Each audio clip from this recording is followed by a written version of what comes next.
কই ভাবি একটু বাইরে আসেন না, আমি আর দাঁড়া থেকে পাইতেছি না, আহেন তাড়াতাড়ি।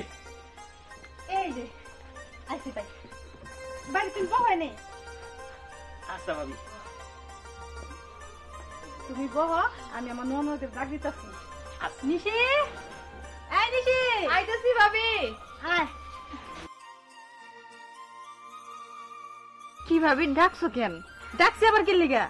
দেওস না বাড়িতে মেহমান আইছে, এক কাজ কর, ঘরে যা একটু হালকা পাতলা সাইজা, তারপর রেডি হয়ে আয়। কেন ভাবি, কোন জায়গায় কি ঘুরতে যাইবা? না, ঘুরতে যাবো না, তোমারে দেখতে আইছে, যদি তোমারে পছন্দ করে তাহলে আজকেই বিয়া পড়াই দিব। ভাবি তোমার কি মাথা ঠিক আছে নাকি? আমার দেখতে এসে মানে, আর কাল লাগে তুমি আমার বিয়া দিবা? এই লোকটার তো ঘরে দুইটা বউ আছে, এই লোকটার আমি কেন বিয়ে করতে যাবো? বউ আছে তাই কি হইছে? তোমার মতো একটা পঙ্গুর যে হ্যাঁ বিয়া করতে চাইছে, এটা তো তোমার কপাল। এত কথা বাদ দিয়া যাও, তাতে রেডি হও। না ভাবি, তুমি যাই করো না কেন, আমি এই লোকটার বিয়ে করতে পারবো না। এটা যদি আমার জীবনে বিয়ে নাও হয়, না হোক, তবু আমি ওনার মতো লোকের বিয়ে করবো না। তুমি বিয়া পাবো না তাই না? কোন রাজপুত্র তোমার বিয়া করবো? হ্যাঁ শুনি। যাও ভাবি, আমার কোনো রাজপুত্রের প্রয়োজন নাই। আল্লাহ আমার ভাগ্যে যারা লেখছে তার লাগে আমার বিয়ে হইব, তারপর আমি ওনার বিয়ে করতে পারবো না। দেখ যাস না কিন্তু নিশি, আমার কথা শুনিস। এই যে ভাই গেছে, আপনি কোনো টেনশন করেন না, আপনার টিয়া পয়সা আছে, যদি এটা শুনে না ঠিকই রয়ে যাবো, দেখবেন একটু পরে ঘুরে ফিরে ঠিকই আয় পড়বো। আপনি একটু টেনশন করেন না, আপনি না বহেন, আমি আপনার লেগে শরবত বানাই লিয়ে হিগা। হ্যাঁ আচ্ছা ঠিক আছে ভাবি। ঠিক আছে ভাই।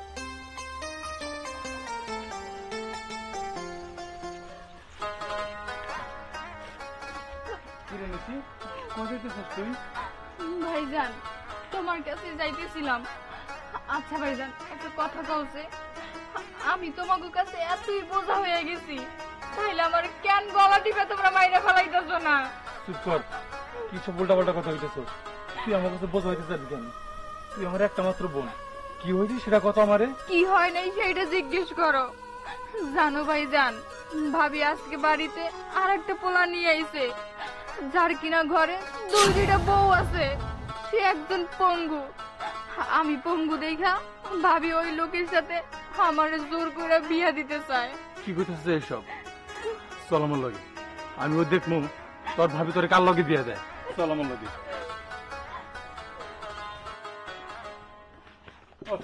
এই ওঠ, তোর কত বড় সাহস, তুই এসেছিস আমার বোনকে বিয়ে করতে? হ্যাঁ, এক পা তো ভাঙ্গা। ওই তোর এবার কে নেইছে? কে নেইছে? এই তুমি থাকো, তুমি কি পাগল হয়ে গেছো? তুমি হ্যাঁ মারতেছো কে? হ্যাঁ তোমার ভবিষ্যৎ বোনের জামাই। চুপ করো, কিসের ভবিষ্যৎ বোনের জামাই?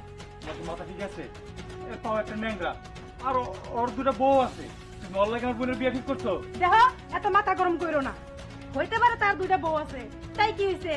পঙ্গু এটা আনায় মাইনা নিলাম, তোমার বোন কি ভালো? তোমার বোন তো পঙ্গু। চুপ করো, হইতে পারে আমার বোন পঙ্গু, তাই বলে এমন একটা বেড়ার লগে আমি আমার বোনের বিয়ে দিব না।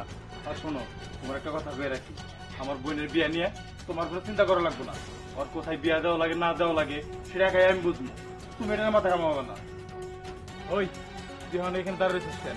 শোন, ভবিষ্যতে তোর যদি আমার বাড়ির আশেপাশে দেখি, তোর এক পাও তো খোরা, আরেক পা খোরা করে দিব, যাই এখান থেকে। এই যে তুমি কিন্তু বেশি বুঝতেছো, তোমার এই বোনেরে কোন রাজকুমারের কাছে বিয়ে দিবা? হ্যাঁ শুনি। সেটা তোমার দেখা লাগবে না, কোন রাজকুমারের কাছে বিয়ে দেই সেটা আমি বুঝবো, যাও এখান থেকে। ঠিক আছে যাইতাছি। বোন তুই কষ্ট পাইস না, তুই তো জানোস তোর ভাবি এরকম, এরপর থেকে আর এরকম করবো না, আমি তোর নিজের হাতে বিয়ে দিব।